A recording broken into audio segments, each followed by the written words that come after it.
안녕하세요. 9월에 결혼식을 앞두고 있던 30대 초반의 여자입니다. 누구보다 행복한 신부가 될 줄 알았던 제가 이렇게 며칠 사이에 파혼을 하게 될 줄은 저도 정말 상상조차 하지 못했습니다. 제가 파혼을 하게 된 결정적인 이유는 남자친구 어머니의 지나친 욕심 때문이에요. 남자친구와 저를 비교하자면 경제적으로나 외적으로 봤을 때 여러모로 서로가 서로에게 부족한 사람들은 아닙니다. 저는 아르바이트생 2명을 두고 카페를 운영하고 있어요. 처음엔 대학교 졸업 후 취업 준비를 하면서 아르바이트를 지금의 카페에서 하기 시작했는데 생각보다 제 적성에 잘 맞더라고요. 그러다 카페 주인이 이민을 가게 되었다며 가게를 내놨다고 하더군요. 아르바이트를 하면서 장사가 어느 정도 되는지 이미 알고 있었기 때문에 좋은 기회다 생각해서 부모님의 도움을 받아 가게를 인수했습니다. 지금은 수입의 일부를 부모님께 빌렸던 사업자금을 상환하는 데 쓰고 있고요. 저보다 2살 많은 남자친구는 평범한 회사원입니다. 그리고 지난해 남자친구가 결혼하자고 저에게 청혼을 해왔습니다. 그렇게 2년에 가까운 연애 끝에 결혼까지 약속하게 되었네요.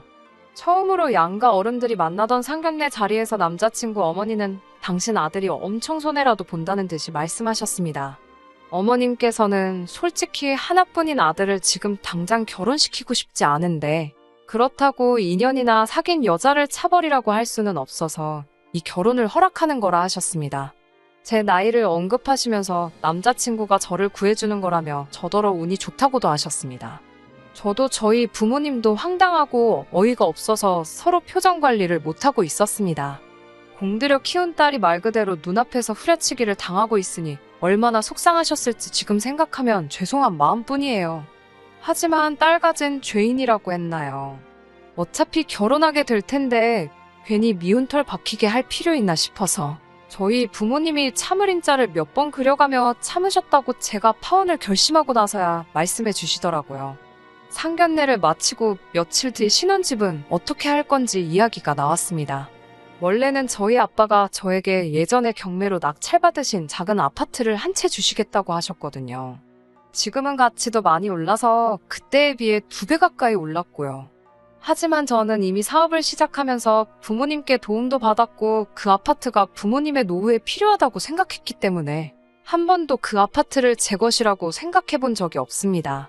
그렇기에 남자친구나 남자친구 부모님에게도 그 아파트에 대해선 이야기를 한 적이 없어요. 그리고 그런 속사정을 모르는 남자친구의 이모님은 계속해서 저희더러 당신이 가지고 있는 빌라에 들어와서 살라고 하셨습니다. 아내 수리만삭해서 살면 새집이나 마찬가지라면서 전세로 싸게 줄 테니 부담 갖지 말라고 하시더군요. 전세가 1억 3천이었는데 당시 남자친구가 5천을 해올 수 있다고 했고 제가 모아둔 돈도 5천 정도 있었습니다. 그래서 부족한 3천은 대출을 받기로 했고 예단을 생략하는 대신 혼수를 제가 하기로 했습니다. 주변에 결혼한 사람들이 말하기를 어차피 애 생기면 가구고 뭐고 다 망가진다고 처음부터 무리해서 좋은 거 할 필요는 없다고 하더라고요. 그래서 가구는 좀 저렴하게 하고 가전은 정말 꼭 필요한 세탁기, 냉장고, 밥솥 등만 사려고 했습니다. 그렇게 하면 전부 1,500만 원 정도면 해결할 수 있을 것 같아서 제가 부담한다고 했던 거고요. 그런데 얼마 지나지 않아 하루는 남자친구가 점심때 잠깐 보자고 하더라고요. 회사와 카페가 멀지 않아 그전에도 종종 점심시간을 활용해서 만나곤 했었기에 별 생각 없이 나가니 주머니에서 종이 쪼가리를 하나 꺼내 주더라고요. 이게 뭔가 하고 들여다보니 유명 브랜드의 가전제품과 가구들이 잔뜩 적혀있는 혼수 리스트였어요. 어찌나 자세한지 모델명과 색상 그리고 언제 나온 제품인지까지 다 적혀 있더라고요. 게다가 김치냉장고와 식기세척기는 2개씩 적혀 있었습니다. 제가 남자친구에게 이건 왜 2개씩이나 사야 하냐고 물으니 어머님께서 다시 생각해보니 예단을 아예 안 하는 건 경우에 맞지 않는 것 같다고 그러셨답니다. 그러면서 어차피 저희 가전제품 사는 김에 김치냉장고랑 식기세척기만 하나씩 더 사서 남자친구 본가로 보내라고 하셨다는 거예요. 어이가 없어서 남자친구에게 지금 이거 너무 예의 없는 행동 아니냐고 물으니 전혀 이해를 못하더라고요. 어차피 사면 우리 둘이 살면서 같이 쓸 건데 기왕 살 거 좋은 거 사는 게 왜 나쁘냐고 묻더라고요. 게다가 자기나 저나 이런 쪽에 대해선 잘 알지도 못하는데 일부러 어머님이랑 이모님이 시간 내서 좋은 걸로 골라주셨으니 오히려 잘 된 거 아니냐고 물어요. 괜히 시자 붙는다고 예민하게 받아들이는 것 같다고 나쁜 버릇이라며 고치래요. 별것도 아닌 일로 문제 일으키지 말라면서요. 지금 생각해보면 그 종이 쪼가리를 받자마자 남자친구 눈앞에서 쫙쫙 찢어줬어야 했는데 남자친구가 금방 회사로 들어가 봐야 한다고 해서 몇 마디 따지기만 하고 제대로 대응을 못한 게 너무 억울합니다. 어차피 파혼한 거 가슴속에 담아두지는 않을 거지만요. 아무튼 어머님이 이런 식으로 나오시는 걸 보니 이제는 가구며 가전이며 해가도 당연하게 여기실 것 같고 아내 가면 뒷말 들을 게 뻔한 상황이라 진심으로 아무것도 해가기가 싫더라고요. 그리고 무엇보다 남자친구의 태도에 정말 많이 실망을 했습니다. 그 혼수 리스트를 전달할 때는 뭐가 잘못된 건지 몰랐을지라도 제가 설명을 해줬으면 알아는 들어야 할 거 아닌가요? 최소한 어머니랑 다시 이야기해보겠다는 소리는 할 수 있는 거잖아요. 하지만 남자친구는 너무 뻔뻔했고 오히려 저를 이상한 사람으로 몰아갔어요. 사귀는 동안 남자친구랑 아무런 문제도 없었는데 갑자기 이렇게 나오니 연애하는 동안 제 앞에서 좋은 사람인 척 쇼를 한 건가 싶은 생각이 다 들더라고요. 머릿속이 너무 복잡해졌습니다. 결국 그날 밤 저희 부모님께도 문제의 혼수 리스트를 보여드렸습니다.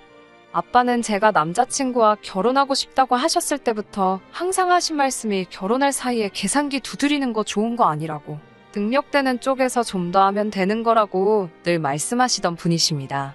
돈이라는 게 있다가도 없고 없다가도 있는 거라고요. 그런 아빠도 제가 예비 시댁에서 준 혼수 리스트라며 그 종이 쪼가리를 전달해드리자 뭐 이런 대먹지 못한 집안이 다 있냐고 역정을 내시더라고요. 저희 엄마도 한숨을 내쉬더니 딱 봐도 결혼하면 고생할 게 보인다며 이 결혼 꼭 해야겠냐고 저를 말리시더라고요. 하루를 꼬박 고민한 끝에 남자친구에게 문자를 보냈습니다.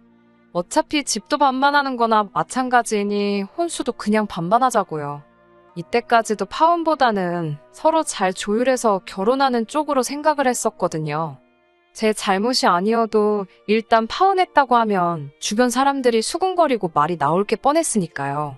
이미 식장이며 큼직한 것들은 계약도 해둔 상태였기에 더 결정을 내리기가 쉽지 않았어요.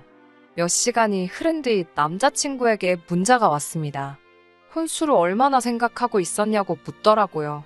그래서 1,500 전후로 생각하고 있었다고 하니까 전화가 걸려왔습니다. 저는 이때까지만 해도 남자친구가 진지하게 사과하고 반반하자고 하면 그냥 결혼하려고 했어요. 그래서 직접적으로 이 혼수 리스트에 대해서 어떻게 생각하냐고, 정말 다 필요해 보이냐고 물었습니다. 그러자 남자친구가 자기도 대충 훑어봤다면서 어머니랑 이모가 어련히 알아서 하셨겠냐며 다 필요한 게 맞다고 하더라고요. 오빠 본가에도 에어컨이나 홈시어터, 에스프레소 머신 이런 거 없지 않냐고, 냉장고도 아직 일문형이지 않냐고 하니까 지금 하고 싶은 말이 뭐냐면서 우리 집 무시하는 거냐고 본론만 말하라고 짜증을 내더라고요. 제가 남자친구에게 어머님이 적어주신 물건들 내가 다 찾아봤다고 그랬습니다. 이모님 전셋집이 22평인데 적어주신 가전가구는 다 최신식의 초대형이더라고. 알고 있냐고요. 제가 남자친구에게 우리 둘이 이제 시작하는 부부인데 양문형 냉장고에 김치 냉장고까지 왜 필요한 거며, 빌라에 방이 2개인데 에어컨을 벽걸이 2개의 스탠드까지 3개씩 달 이유가 있냐고 물었습니다. 제가 하나하나 조목조목 따져가니 남자친구가 할 말이 있으면 똑바로 하라는 거예요. 이쯤 되면 알아먹어야 되는데 그 정도 눈치도 없는 인간인가 싶고 한심하더라고요. 그래서 제가 이 혼수 다 집어넣으려면 집이 30평대는 돼야 할 것 같으니 빌라든 아파트든 그 정도 평수로 대출 없이 집 한 채 사오라고 했습니다. 그러자 남자친구도 집을 살 수 있으면 진작에 사지 않았겠냐며 지금 장난하냐고 도리어 저에게 화를 내더라고요. 그래서 제가 그게 싫으면 제가 아파트를 해갈 테니 오빠가 이 혼수 리스트대로 혼수를 채워오고 예단으로 집값의 10%를 들고 오라고 했습니다. 그러자 남자친구는 제가 말했던 1,500을 들먹이며 그 돈으로 이 리스트에 있는 물건들을 다 살 수 있냐고 물었습니다. 말귀도 못 알아먹고 헛소리를 하는 남자친구 때문에 저도 화가 머리끝까지 나기 시작했어요. 남자친구에게 제가 1,500을 예산으로 잡고 있었는데 어머님이 택도 없는 리스트를 주셔서 지금 이 사단이 난 거 아니냐고요. 그러자 남자친구도 아차 싶었는지 자기가 이쪽으론 문외한이라 그렇다며 잘 몰라서 그런 거래요. 저도 이때쯤부터는 에라 모르겠다 싶어서 남자친구에게 가전은 다 삐까뻔쩍하게 신상으로 채우면서 가구도 싸구려로 하면 이상하니까 아예 가구까지 전부 싹 다 최고급으로 맞춰 오라고 했습니다. 혼수는 넉넉하게 5천이면 될 것 같다고 5천을 준비하라고 했더니 그럼 빌라에 전세 들어가려고 받으려 했던 대출 3천으로 혼수하면 되겠다고 답을 찾은 것 마냥 굴더라고요. 이제는 정말 설명하기도 지치고 피곤해서 화도 안 나더군요. 그냥 빨리 전화를 끊고 싶은 마음뿐이었습니다. 그래서 제가 그럼 그 대출은 혼자 갚을 거냐고 물었더니 자기가 더 많이 갚지 않겠냐고 그럽니다. 제가 그게 무슨 소리냐고 어쨌든 나도 갚아야 된다는 소리 아니냐니까. 어차피 한 집에서 같이 쓰고 살 건데 억울할 일은 아닌 것 같다는 헛소리를 또 하더라고요. 저보고는 전부 적힌 대로 사오라더니 제가 지펴올 테니 혼수는 자기 보고 사오라니까 대출받아서 사자고 하는 건 너무 도둑놈 신부 아닌가요? 이쯤 되니까 제 돈으로 혼수해오는 건 당연한 거고 자기 돈 쓰자니 아깝다고 못 알아듣는 척 연기하는 건가 싶기도 하고 저는 이 감정적인 소모전을 계속할 수가 없어서 제가 남자친구에게 그냥 파혼하자고 했습니다. 전세계약금으로 1,000만 원이 이모님에게 넘어가 있었지만 그건 다행히도 남자친구의 돈이었기 때문에 알아서 하라고 했어요. 신혼여행, 식장, 예물 등이 가계약되어 있었지만 다행히 계약금이 크지 않았기 때문에 제가 알아서 정리하겠다고 했어요.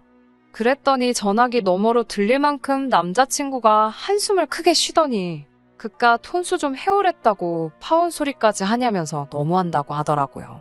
그래서 제가 이게 그깟 혼수냐고 그럼 그깟 혼수 반반하자니까 싫어서 파혼 소리까지 나오게 한 오빠는 뭐 대단한 거 같냐고 싸붙였습니다.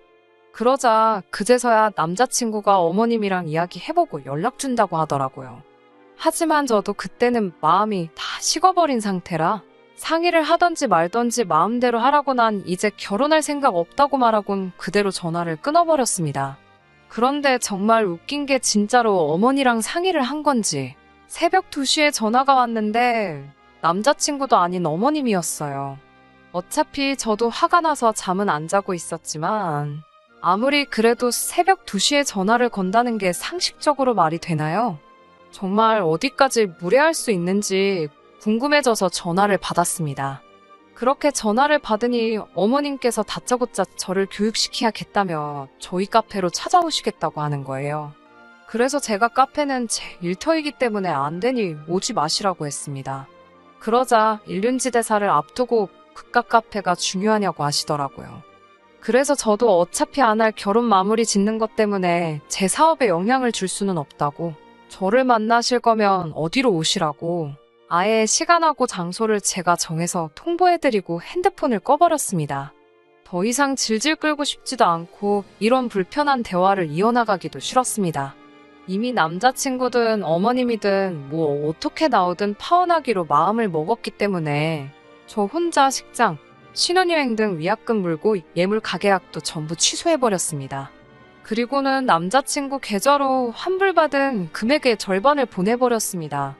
아무런 설명도 하지 않고 그냥 보냈더니 남자친구한테서 전화가 바로 걸려오더라고요.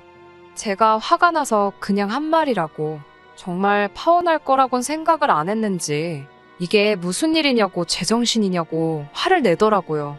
그러면서 점심때 카페로 찾아오겠다고 하길래 별로 보고 싶지도 않고 바쁘니까 봐야겠으면 내일 모레 어머님하고 만나기로 했으니 그때 어머님까지 모시고 한 번에 보자고 했습니다. 어머님을 만나기로 한 당일 약속 장소에 나가니 남자친구하고 어머님뿐만 아니라 이모님까지 다 같이 왔더라고요. 그 모습을 보고 잠깐 헛웃음이 나오기도 했지만 차라리 한꺼번에 상대하고 깔끔하게 끝내야겠다 싶었습니다. 제가 자리에 앉기 무섭게 뭐가 그렇게 급하신지 바로 본론을 시작하시더라고요. 남자친구 어머니께서는 저더러 뭐가 그렇게 마음에 안 드냐며 당신과 이모님이 하루 종일 발품 팔아가며 고른 거라고 이보다 괜찮은 건 없을 거라고 하셨습니다. 가전이라는 게 한 번 사면 10년은 좋게 쓰고 기왕이면 비싼 돈 주고 사는 거 좋은 거 사는 게 좋지 않겠냐고 그러셨어요. 그러면서 애 낳고 나면 살림도 커지고 이사도 가야 할 테니까 그런 것도 다 고려해서 고르신 거라고요. 저도 이제 하고 싶은 말은 해야겠다 싶어서 솔직하게 털어놓았습니다. 어머님이 보내주신 혼수 리스트에 저희가 쓸만한 건 하나도 없는 것 같다고요.